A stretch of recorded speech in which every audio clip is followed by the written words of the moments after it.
Hello friends, welcome to SSC. ఈరోజు మనం 6వ తరగతిలో ఉన్నటువంటి సామాన్య శాస్త్రంలో రెండవ చాప్టర్ అయినటువంటి అధ్యాయం 2 అయస్కాంతంతో ఆటలు అనే చాప్టర్ గురించి డిస్కస్ చేద్దాం. ఈ చాప్టర్లో మనం అయస్కాంతానికి సంబంధించినటువంటి విషయాల గురించి తెలుసుకోబోతున్నాం. సో ఇక్కడ చూస్తే అయస్కాంతంతో ఆటలు అనే చూస్తే ఇక్కడ ఆకర్షించే గుణాన్ని కలిగిన పదార్థాన్నే అయస్కాంతం అంటారు. ఓకేనా? ఆకర్షించే గుణాన్ని కలిగినటువంటి పదార్థాన్ని అయస్కాంతం అంటారు. ఇప్పటి వరకు మనకు తెలిసినటువంటి అయస్కాంత పదార్థాలలో నియోడైమియం బలమైనటువంటి అయస్కాంతం. ఓకేనా? మనకు తెలిసినటువంటి అయస్కాంత పదార్థాల్లో బలమైనటువంటి అయస్కాంతం ఏంటి అంటే నియోడైమియం. సుమారు 2500 సంవత్సరాల క్రితం మ్యాగ్నస్ అనే గొర్రెల కాపరి అయస్కాంతంను కనుగొన్నాడు. ఓకేనా? సుమారు 2500 సంవత్సరాల క్రితం మ్యాగ్నస్ అనే గొర్రెల కాపరి, తన స్టోరీ కూడా మనకు టెక్స్ట్ బుక్లో ఇచ్చాడు. అక్కడ మీరు చూస్తే ఆ గొర్రెల కాపరి అయినటువంటి గొర్రెలు కాసుకుంటూ అతను పట్టుకున్నటువంటి ఆ కర్రకు ఒక ఇనుప తొడుగు ఉండే, ఆ తొడుగును కింద ఆనించుకుంటూ వెళ్ళిన కొద్దీ అక్కడ ఆ తొడుగుకు ఒక రకమైనటువంటి ఈ లోడ్ స్టోన్స్ అంటుకొని ఉండడం చూశాడు. తద్వారా అవి అయస్కాంతం పదార్థాలు అని చెప్పేసి కనిపెట్టడం జరిగింది. ఇదంతా అక్కడ స్టోరీ ఉంది, మీరు టెక్స్ట్ బుక్లో ఒకసారి చూడొచ్చు. ఇనుప వస్తువులను ఆకర్షించే రాళ్లను లోడ్ స్టోన్స్ అంటారు. ఇవి సహజ అయస్కాంతాలు. ఇది ఇనుప వస్తువులను ఆకర్షించేటటువంటి రాళ్ళని ఏమంటాం? Load stones. ఇవి సహజ అయస్కాంతాలు అనే విషయం గుర్తుపెట్టుకోవాలి. అయస్కాంతం ఆకర్షించినటువంటి పదార్థాలను అయస్కాంత పదార్థాలు మరియు అయస్కాంతం వికర్షించే పదార్థాలను అనయస్కాంత పదార్థాలు అంటారు. ఇక్కడ అయస్కాంతం ఆకర్షించినటువంటి పదార్థాలను అయస్కాంత పదార్థాలు అంటారు, మరియు అయస్కాంతం వికర్షించే పదార్థాలను అనయస్కాంత పదార్థాలు అంటాం. ఈ విషయాన్ని గుర్తుపెట్టుకోవాలి. ఇక్కడ మనము టైప్స్ ఆఫ్ మ్యాగ్నెట్స్ చూడొచ్చు. ఇక్కడ ఇది గుర్రపు నాడ అయస్కాంతం అంటాం దీన్ని. ఇదేమో సర్పిలాకార అయస్కాంతము, ఇది యు ఆకారపు అయస్కాంతము, దీన్ని దండాయస్కాంతము అంటాం. ఇది సిలిండ్రికల్ మ్యాగ్నెట్. ఓకేనా? అంటే శంఖాకార అయస్కాంతం అని కూడా మనం పిలవచ్చు. ఇక్కడ ఈ దండాయస్కాంతం చూస్తే ఇక్కడ ఎన్ఎస్, ప్రతిదానికి కూడా ఎన్ఎస్ ఇచ్చాడు ఇక్కడ మనకు. ఇది నార్త్ పోల్, ఇది సౌత్ పోల్ అనే విషయం ఇప్పుడు చూద్దాం. పూర్వం శత్రువుల నౌకల నుండి మేకలను తొలగించి నౌకలను ముంచివేయడానికి గీకు శాస్త్రవేత్త అయినటువంటి ఆర్కిమెడిస్ లోడ్ స్టోన్స్ అయస్కాంతాలను ఉపయోగించాడు. ఇది పూర్వం శత్రువుల నౌకల నుండి మేకలను తొలగించి ఆ నౌకలను ముంచివేయాలి అంటే అక్కడ ఈ అయస్కాంత పదార్థాలను ఉపయోగించేసి ఆ మేకలను తొలగించి ఆ నౌకలను ముంచేయడానికి ఉపయోగించినటువంటి శాస్త్రవేత్త ఎవరు అంటే ఆర్కిమెడిస్. ఈ విషయాన్ని కూడా మనం గుర్తుపెట్టుకోవాలి, వెరీ వెరీ ఇంపార్టెంట్. దాని తర్వాత దండాయస్కాంతపు రెండు కొనల వద్ద అయస్కాంత ధర్మం ఎక్కువగా ఉంటుంది. దీనినే అయస్కాంతపు ధ్రువాలు అంటారు. అంటే ఇక్కడ దండాయస్కాంతం చూపించాను కదా మీకు, ఈ దండాయస్కాంతము. ఈ దండాయస్కాంతం దగ్గర మనకు ఏముంటుంది? అయస్కాంత ధర్మం ఎక్కువగా ఉంటుంది. కాబట్టి వాటిని మనం ధ్రువాలు అని పిలుస్తాం. ఇక్కడ అయస్కాంతపు ధ్రువాలు అంటాం. అయస్కాంత ధ్రువాన్ని ఒకటి ఇక్కడ చూస్తే ఇదేమో నార్త్ పోల్, ఇంగ్లీష్లో అయితే నార్త్ పోల్, ఇదేమో సౌత్ పోల్. అంటే ఇది ఉత్తర ధ్రువము, ఇది దక్షిణ ధ్రువము అని రెండు రకాలుగా దీన్ని మనము పిలవచ్చు. రైట్. స్వేచ్ఛగా వేలాడదీయబడినటువంటి దండాయస్కాంతం ఎల్లప్పుడూ ఉత్తర దక్షిణ దిక్కులను సూచిస్తుంది. ఈ ధర్మాన్నే అయస్కాంత దిశా ధర్మము అంటారు.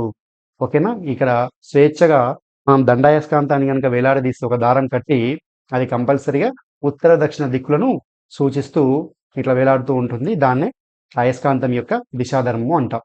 ఈ ధర్మం ఆధారంగానే అయస్కాంత దిక్సూచిని తయారు చేశారు. ఇక్కడ మీరు చూస్తే అయస్కాంత దిక్సూచి చూస్తే ఇది అయస్కాంత దిక్సూచి అండి. ఇది నార్త్ పోల్, ఇది సౌత్ పోల్. మనం మామూలుగా అలా పెట్టినప్పుడు అది కంపల్సరీగా అయస్కాంతం యొక్క రేఖలు అనేటి మనకు ఉత్తరం నుంచి దక్షిణానికి ప్రవహిస్తూ ఉంటాయి. కాబట్టి ఇక్కడ మనము ఇది మనకి ఉన్నటువంటి ఈ దిక్సూచి కూడా మనకు ఎప్పుడు కూడా ఎల్లప్పుడు ఉత్తర ధ్రువాన్ని మరియు దక్షిణ ధ్రువాన్ని సూచిస్తూ ఉంటుంది. ఇది ఈ ధర్మం ఆధారంగానే యాక్చువల్గా మనకు ఈ అయస్కాంత దిక్సూచి అనేది తయారు చేస్తారు. రైట్. తర్వాత ఏ ప్రదేశంలో దిక్కులను తెలుసుకోవాలో అక్కడ ఈ దిక్సూచిని ఉంచితే అందులోని అయస్కాంత సూచి ఉత్తర దక్షిణ దిక్కులను సూచిస్తూ ఆగుతుంది. ఏ ప్రదేశంలో అయితే దిక్కులను తెలుసుకోవాలనుకుంటున్నామో అక్కడ ఆ దిక్సూచిని ఉంచితే అందులో ఉన్నటువంటి అయస్కాంత సూచి ఉత్తర దక్షిణ దిక్కులను సూచిస్తూ ఆగిపోతుంది. అప్పుడు మనం దాన్ని బట్టి మనము మెలగొచ్చు. ఎక్కువగా దీనిని ఓడలలోను, విమానాలలోను, పర్వతారోహకులు, మిలిటరీ జవాన్లు వాడతారు. ఓకేనా. జంతువుల కడుపులో పేరుకుపోయినటువంటి ఇనుప తీగ ముక్కలు, మేకలను తొలగించడానికి కొందరు పశువైద్యులు అయస్కాంత పరికరాలను ఉపయోగిస్తారు. Very very important. జంతువుల కడుపులో పేరుకుపోయినటువంటి ఇనుప తీగ ముక్కలను మరియు మేకలను తొలగించడానికి ఈ పశువైద్యులు అనేవారు ఏం చేస్తారు అంటే ఈ అయస్కాంత పరికరాలను ఉపయోగిస్తారు.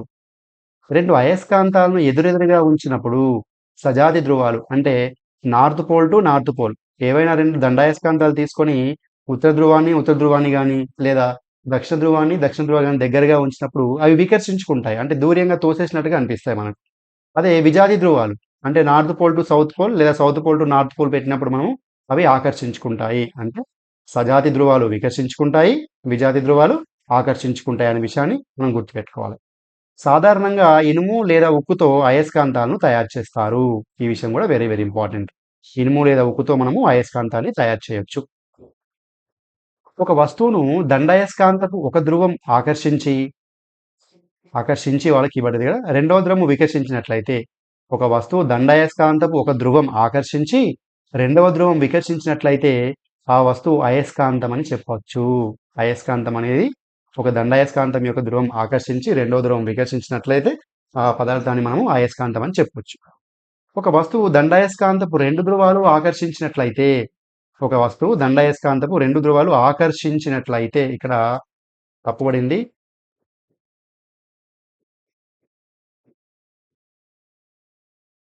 ఒక నిమిషం. ఆకర్షించినట్లయితే ఒక వస్తువు దండాయస్కాంతపు రెండు ధ్రువాలు ఆకర్షించినట్లయితే ఆ వస్తువు అయస్కాంత పదార్థంతో తయారైందని చెప్పవచ్చు. ఓకేనా. ఒక దండాయస్కాంతం అనేది ఒక దండాయస్కాంతం యొక్క ఒక ధ్రువం ఆకర్షించి ఇంకో ధ్రువం వికర్షించినట్లయితే ఆ పదార్థం అయస్కాంతం. కానీ ఇక్కడ ఒక వస్తువు దండాయస్కాంతపు రెండు ధ్రువాలు ఆకర్షించినట్లయితే ఆ వస్తువు అయస్కాంత పదార్థంతో తయారైందని చెప్పవచ్చు.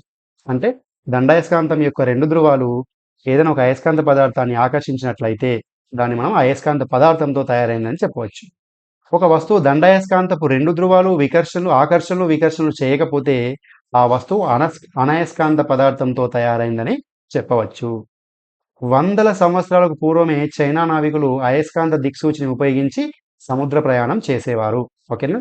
వందల సంవత్సరాలకు పూర్వమే చైనా నావికులు మెయిన్గా ఉపయోగించి వెరీ వెరీ ఇంపార్టెంట్. ఈ చైనా నావికులు అనేవాళ్ళు అయస్కాంత దిక్సూచిని ఉపయోగించి సముద్రం ప్రయాణం చేసేవారు అని. ఇక్కడ చూస్తే అయస్కాంత ప్రేరణ అంటే ఈ అయస్కాంతం యొక్క ధ్రువాలు ఎంత మేరకు అయస్కాంతత్వాన్ని కలిగి ఉన్నాయి అనే విషయం చెప్పేదే ఇక్కడ అయస్కాంత ప్రేరణ. ఇక్కడ చూస్తే ఇగో ఈ పొజిషన్లో ఉన్నటువంటి ఈ పదార్థం అంతా కూడా అంటే ఈ ఖాళీ ప్లేస్ ఏదైతే ఉందో ఇగో ఇంత మెట్టుకు దీని అయస్కాంత మా ప్రేరణ అని చెప్పవచ్చు. ఇక్కడ అంటే ఒక అయస్కాంత పదార్థం ఒక అయస్కాంతానికి దగ్గరగా ఉన్నప్పుడు ఒక అయస్కాంత పదార్థం ఒక అయస్కాంతానికి దగ్గరగా ఉన్నప్పుడు అది కూడా అయస్కాంత లక్షణాన్ని చూపడాన్ని అయస్కాంత ప్రేరణ అంటారు. ఓకేనా. ఒక అయస్కాంత పదార్థం ఒక అయస్కాంతానికి దగ్గరగా ఉన్నప్పుడు అది కూడా అయస్కాంత లక్షణాన్ని చూపడాన్ని అయస్కాంత ప్రేరణ అని చెప్తాం. ఇక్కడ భూ అయస్కాంత తీవ్రత శీతల అయస్కాంత తీవ్రత కన్నా 20 రెట్లు ఎక్కువగా ఉంటుంది. ఇది ఇంపార్టెంట్. ఓకేనా. భూ అయస్కాంత తీవ్రత అనేది శీతల అయస్కాంత తీవ్రత కన్నా 20 రెట్లు ఎక్కువ శక్తివంతమైందంట. భూకేంద్రంలో ఉండే ద్రవాల ప్రవాహాల వల్ల భూమి ఒక పెద్ద అయస్కాంతం లాగా పనిచేస్తుందని భావిస్తుంటారు. అంటే భూకేంద్రంలో ఉండేటటువంటి ద్రవాలు అవి ప్రవహిస్తూ ఉంటాయి కదా, ఆ ప్రవాహాల వల్ల ఈ భూమి అనేది ఒక పెద్ద అయస్కాంతం లాగా పనిచేస్తుందని ఇక్కడ భావిస్తూ ఉంటారనే విషయాన్ని మనం అర్థం చేసుకోవాలి. ఇదండి ఈరోజు మనం అయస్కాంతంతో ఆడుకుందాం అనే టాపిక్ చూస్తే అయస్కాంతంతో ఆటలు. ఈ విధంగా అయస్కాంత ధర్మాలు, వాటి దిశా ధర్మం కానీ లేదంటే ఆ ధ్రువాల వద్ద ఉండేటటువంటి అయస్కాంత ధర్మం కానీ అయస్కాంత ప్రేరణ కానీ ఇవన్నీ కూడా మనము ఈ టాపిక్ నుంచి నేర్చుకోవచ్చు. నెక్స్ట్ వీడియోలో నెక్స్ట్ టాపిక్తో మేము ముందుంటాను. Thank you very much. ఎవరైనా కొత్తగా నా ఛానల్ చూస్తున్నట్లయితే సబ్స్క్రైబ్ చేసుకోండి, షేర్ చేయండి మీ ఫ్రెండ్స్కి. అదేవిధంగా ఇక్కడ లైక్ చేయండి, కామెంట్ కూడా చేయండి అండ్ గంట శబ్దాన్ని కూడా యాక్టివేట్ చేసుకోండి. నేను పెట్టేటటువంటి వీడియోస్ మీకు నోటిఫికేషన్ రూపంలో వస్తాయి. Thank you very much. Will meet in the next class. Bye bye.